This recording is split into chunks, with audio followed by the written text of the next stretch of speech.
ووهبنا لداود سليمان نعم العبد إنه أواب. Le prophète Salomon. Le prophète Salomon est le fils du prophète David. Avant lui, David était prophète et roi des descendants d'Israël.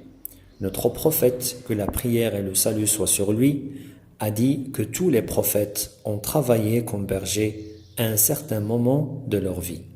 Alors, le prophète Salomon a forcément connu ce travail. Au temps de son père, Salomon a été là quand deux femmes vinrent chez David pour juger entre elles. Les deux femmes, l'une plus âgée que l'autre, étaient ensemble dehors, et toutes les deux avaient un bébé à chacune d'elles. Elles avaient laissé leur bébé à une distance pour faire quelque chose, puiser l'eau d'une rivière ou laver le linge. Le loup attaqua et prit le bébé de l'une d'elles. Chacune s'est mise à prétendre que c'est le fils de l'autre qui fut enlevé par le loup. Une fois le récit raconté à David, il a donné son jugement. Le verdict était que l'enfant qui reste sera donné à la plus âgée.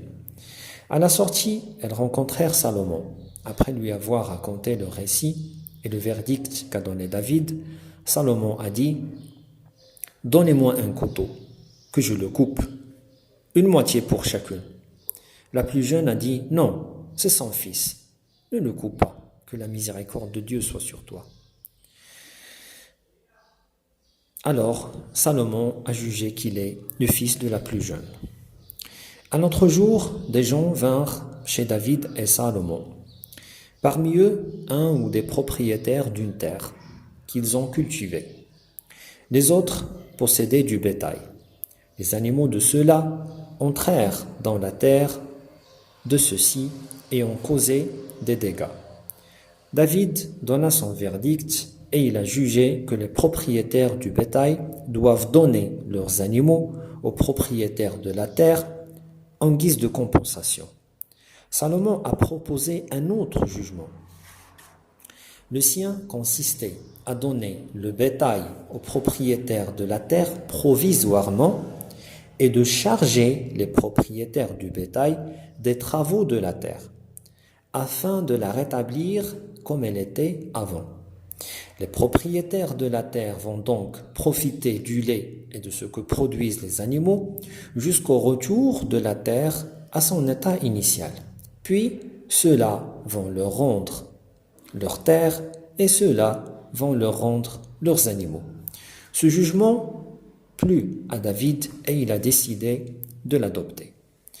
Après la mort de David, Salomon l'hérita.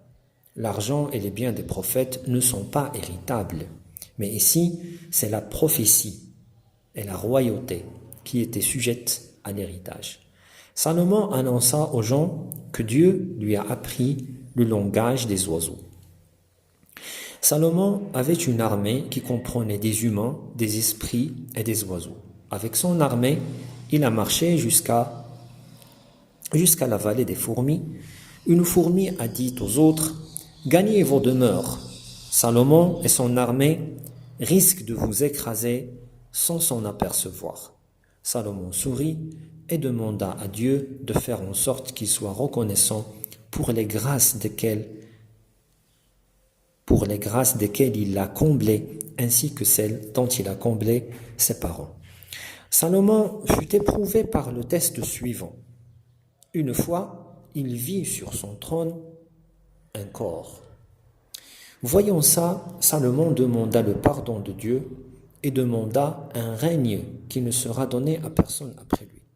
Alors, Dieu a mis sous ses commandes le vent et il pouvait être transporté la distance d'un mois en une matinée. Dieu mit aussi à ses commandes les démons.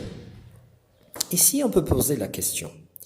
Quelle relation y a-t-il entre le corps sur le trône et ce qu'a demandé Salomon? La suite dans la séance prochaine.